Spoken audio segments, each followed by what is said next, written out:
شیخ یہ ان کا بھائی کا سوال ہے کہ ہر کوئی یہی کہتا ہے کہ جنت میں ایک فرقہ جائے گا، ایک فرقہ جائے گا، اور وہ ہر کوئی کہتا ہے کہ ہم جائیں گے ہم جائیں گے۔ بھائی پوچھنا چاہتے ہیں صحیح کیا ہے؟ یعنی جنتی فرقہ حقیقت میں کون سا فرقہ ہے اور اس کی علامت کیا ہے؟ علامتیں کیا ہے؟ دیکھیے الحمدللہ الحمدللہ الحمدللہ، جتنا بھی ہم اللہ کی تعریف کریں اتنا کم ہے۔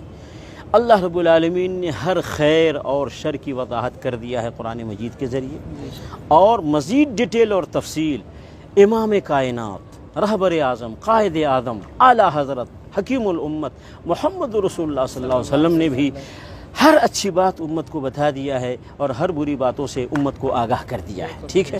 دیکھیے محمد رسول اللہ صلی اللہ علیہ وسلم نے خود بیان فرمایا کہ میری امت ستفترق امتی 73 فرقہ، کہ میری امت 73 فرقوں میں بٹ جائے گی۔ ایک پوری حدیث ہے، اس کا آخری ٹکڑا ہے، تو کلھا فی النار الا واحدہ،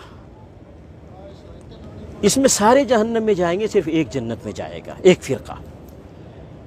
تو خود نبی علیہ السلام نے اس کو کلیئر کر دیا کہ جنت میں جانے والا فرقہ کون سا ہے، جہنم میں جانے والا فرقہ خود ہی معلوم ہو جائے گا۔ جب ایک فرقے کے بارے میں بتا دیا جائے کہ یہ جنتی فرقہ ہے تو باقی کے بارے میں خود ہی کلیئر ہو جائے گا کہ یہ باقی جہنمی ہے، جنتی نہیں ہے۔ تو خود نبی صلی اللہ علیہ وسلم نے اپنی امت کو پورے اجالے میں چھوڑ کر گئے ہیں، کوئی اندھیرا نہیں اس دین میں، پورا مکمل رہنمائی کر کے گئے ہیں محمد صلی اللہ علیہ وسلم۔ ہم اسی لیے کسی اور کو رہنما اور رہبر نہیں مانتے محمد رسول اللہ کے علاوہ۔ تو محمد رسول اللہ صلی اللہ علیہ وسلم نے رہبری کر دی اور فرمایا کہ جنتی فرقہ وہ ہے ما انا علیہ و اصحابی، جس طریقے پر میں ہوں اور میرے صحابہ ہیں، جس طریقے پر میں ہوں اور میرے صحابہ وہ جنتی فرقہ ہے۔ نبی علیہ السلام نے ایک علامت بتا دی، ایک پہچان بتا دی، اور یہ صحابہ کرام سے لے کر قیامت کی صبح تک کے لیے علامت اور پہچان ہے۔ کیا مطلب؟ کہ نبی علیہ السلام نے اپنے قول سے، نبی علیہ السلام نے اپنے فعل سے، اور صحابہ کرام نے اس دین اسلام کو سمجھ کر اس دین اسلام پر جیسے عمل کیا ہے، ویسے ہی جس نے اس دین اسلام کو سمجھا اور عمل کیا، ایک ہے اللہ کے نبی صلی اللہ علیہ وسلم قول اور فعل کے مطابق، اور دوسرا صحابہ کرام کے عقیدے اور عمل کے مطابق جو ہوگا وہ جنتی فرقہ ہے۔ کلیئر ہو گیا۔ اب ہر آدمی دیکھے، میں آپ کو مثالیں دیتا ہوں۔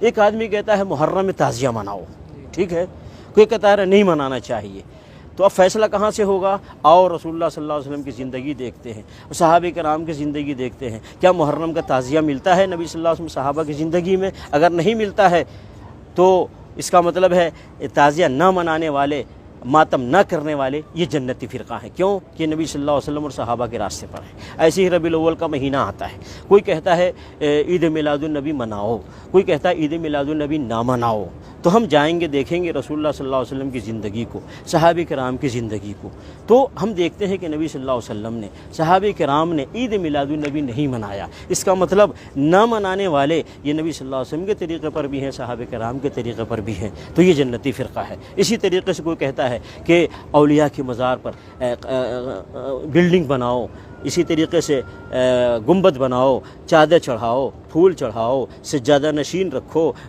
اور اسی طریقے مجاور رکھو، اور اسی طریقے سے عرس مناؤ، اور ایک گروپ کہتا ہے نہیں یہ سارے کام مت کرو۔ تو ہم دیکھیں گے نبی علیہ السلام کی زندگی کو کہ نبی علیہ السلام کی زندگی میں کیا تھا۔ کیا نبی علیہ السلام کی زندگی میں کسی قبر پہ گنبد بنایا گیا، کسی قبر پہ بلڈنگ بنائی گئی، چادر چڑھایا گیا، پھول چڑھایا گیا، مجاور رکھا گیا، اور اسی طریقے سے سجادہ نشین وہاں مقرر کیے گئے؟ اگر نہیں کیے گئے تو جو آج نہیں کرتے ہیں یہ سارے کام وہ نبی صلی اللہ علیہ وسلم کے طریقے پر ہیں، صحابہ کرام کے طریقے پر ہیں، اور یہ جنتی فرقہ ہے۔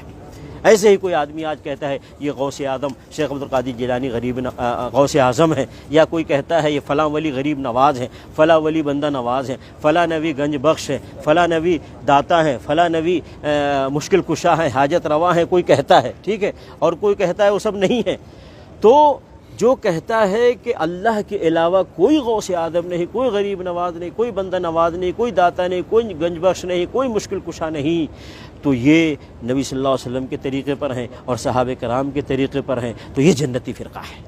تو کلیئر ہے، نبی صلی اللہ علیہ وسلم نے علامت بتا دی، جو نبی صلی اللہ علیہ وسلم کے طریقے پہ ہوگا، صحابہ کرام کے طریقے پہ ہوگا، وہ جنتی فرقہ ہے، جو ان سے ہٹے گا وہ جہنمی فرقہ ہے۔ لوگ یہ کہتے ہیں یہ جو کر رہے ہیں غلط کیا ہے، یہ کر رہے ہیں، یہ جو کر رہے ہیں غلط کیا ہے، محبت کے نام بھی تو کر رہے ہیں۔ دیکھیے اسلام اللہ کے حکم اور محمد رسول اللہ صلی اللہ علیہ وسلم کے طریقے پر پابندی کا نام ہے، کہ جو حکم اللہ کی طرف سے آیا ہے، جو طریقہ محمد صلی اللہ علیہ وسلم ثابت ہے، ہمیں اس کی پابندی کرنی ہے، اور جو حکم نہیں ہے اللہ کی طرف سے، جو ثابت نہیں رسول اللہ صلی اللہ علیہ وسلم کی طرف سے، وہ ہمیں نہیں کرنا ہے، چاہے وہ کتنا ہی وہ عمل کتنا ہی اچھا لگے۔ میں ایک مثال دیتا ہوں، ایک مؤذن اذان دیتا ہے، اللہ اکبر لا الہ الا اللہ کہہ کے اذان مکمل کر لیتا ہے نا، اور اسے ہی اقامت میں اللہ اکبر لا الہ الا اللہ کہہ کر کے اقامت مکمل کر لیتا ہے، ٹھیک ہے۔